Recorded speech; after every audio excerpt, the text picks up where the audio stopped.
ان الحمد للہ وحدہ والصلاة والسلام علی من لا نبی بعد اما بعد۔ بخاری شریف کی پہلی حدیث انما الاعمال بالنیات، اس پر کچھ بات ہوگی۔ اس حدیث کے راوی خلیفہ ثانی، خلیفہ راشد، امیر المؤمنین حضرت عمر بن خطاب رضی اللہ تعالیٰ عنہ ہیں۔ اس کا متن کچھ اس طرح سے ہے۔ حضرت عمر فرماتے ہیں کہ میں نے رسول اللہ صلی اللہ علیہ وسلم سے سنا،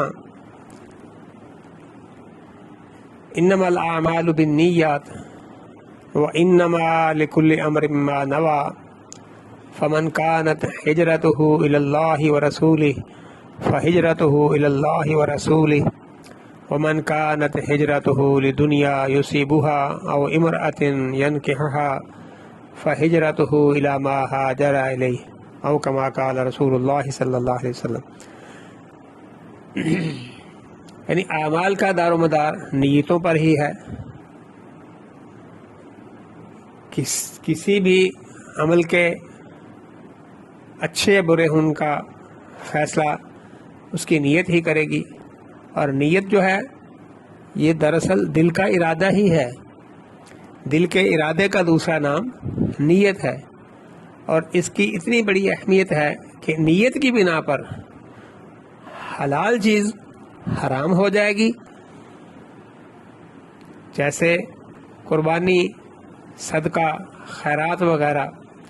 اس کی مثال ہے بندہ جو بھی نیت کرتا ہے، قربانی اگر اللہ کے لیے کر رہا ہے جو کہ اللہ کے لیے ہی کرنی چاہیے، لیکن اگر کوئی نیت کرتا ہے غیر اللہ کی تو وہ نیت، اس نیت کی بنیاد پر اس کا وہ قربانی کرنا حرام قرار پائے گا۔ اسی طرح صدقہ خیرات اللہ کی راہ میں دیتا ہے بندہ، تو اس کے نیت کسی اور کی کر لیتا ہے یا کسی اور کی نظر نیاز بنا دیتا ہے، تو وہ فی نفس ہی وہ سارا معاملہ ہی حرام قرار پائے گا۔ اور ہر شخص کے لیے جو ہے نیت کا معاملہ اسی طریقے سے ہے، کیونکہ اور اس کے لیے جو بھی معاملہ ہوگا وہ اسی کے اعتبار سے ہوگا جس کی اس نے نیت کی ہے۔ یعنی ہر شخص کے لیے وہی کچھ ہے جس کی اس نے نیت کی ہے۔ اور نیت کے اعتبار سے اب دیکھا جائے تو یہ جو جتنے بھی ہم کام کر رہے ہوتے ہیں، خاص طور پر دینی کام، بعض لوگوں نے کہا کہ اس میں نیت عام ہے، اس میں ہر طرح کا کام شامل ہے۔ جو بھی آپ کام دنیا کا کریں گے، جو بھی آپ دین کا کریں گے، تو یہ نیت جو ہے عام ہے۔ لیکن کچھ لوگوں نے کہا ہے، بعض کہتے ہیں کہ جمہور کا یہی موقف ہے، تو اس میں یہ ہے کہ نیت جو ہے یہ صرف خالصتاً اللہ کے لیے ہے، دینی کاموں کے لیے ہے، خاص ہے۔ بہرحال جو بھی موقف اختیار ہو اس میں، اس سے یہی نکلے گا کہ ایک تو اللہ کے لیے اور اس کے رسول کے لیے ہے۔ جو بھی آپ نیت کرتے ہیں، یہ اس کا جو معاملہ ہے، جو میں نے نیت کی ہے، یہ اس کے مطابق ہے جو اللہ اور اس کے رسول نے فرمایا ہے، اس کے مطابق یہ کام ہے۔ اور پھر اگر اس کے علاوہ ہے تو وہ جیسے کہ پہلے عرض کیا کہ وہ دین کے کاموں میں نہیں ہوگا۔ اسی طرح اس میں آگے حدیث میں آتا ہے کہ جس کی ہجرت اللہ تعالیٰ اور اس کے رسول کی ہے۔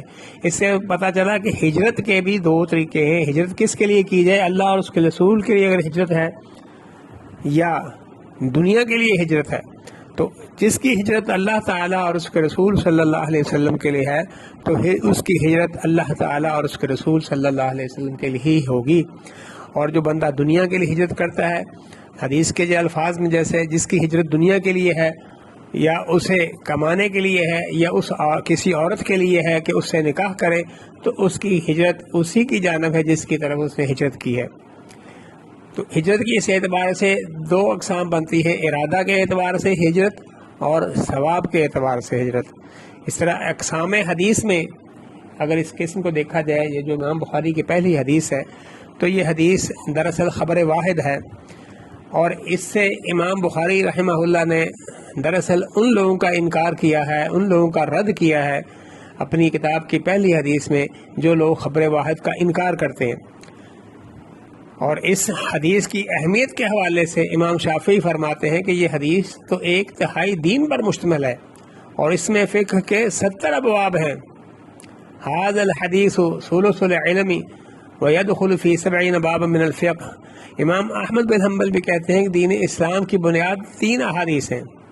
اصول اسلامی علی 3 احادیث. نمبر 1 میں وہ بیان کرتے ہیں کہ حدیث عمر رضی اللہ تعالیٰ عنہ، یعنی یہی جو حدیث جو بیان کی جا رہی ہے کہ اعمال کا دار و مدار نیتوں پر ہے. اور دوسری حدیث عائشہ رضی اللہ تعالیٰ عنہ ہے، جس میں ہے کہ من احدث فی امرنا ھذا ما لیس منہ فہو رد.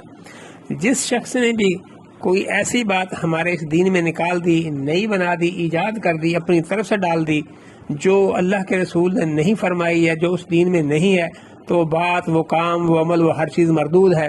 اور تیسری حدیث جو ہے حدیث النعمان بن بشیر کی ہے کہ الحلال بین والحرام بین. وہ حلال بھی واضح ہے اور حرام بھی واضح ہے. جو بندہ جو کام کرے گا اس کو پتہ ہے کہ میں یہ غلط کر رہا ہوں، میں یہ حلال کام کر رہا ہوں، میں یہ حرام کام کر رہا ہوں، تو یہ دین میں یہ باتیں واضح ہیں.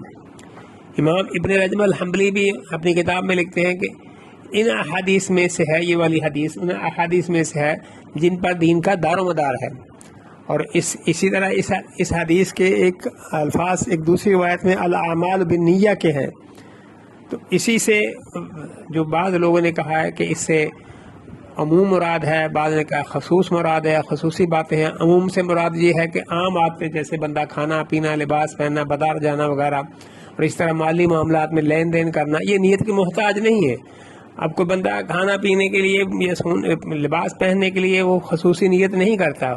اسی طرح ان دینی کاموں کے لیے نیت شرط ہے. جیسے آپ نماز پڑھتے ہیں، آپ دوسرے جو کام کرتے ہیں، قربانی کرتے ہیں، حج زکوٰۃ کرتے ہیں، جو بھی آپ، وہ نیت کا اعتبار ہے اس میں، اور اس میں وہ نیت جو ہے وہ ثواب کی خاطر ہے، ارادے کے لیے بھی ہے، ارادہ سے نیکی کا ہوتا ہے.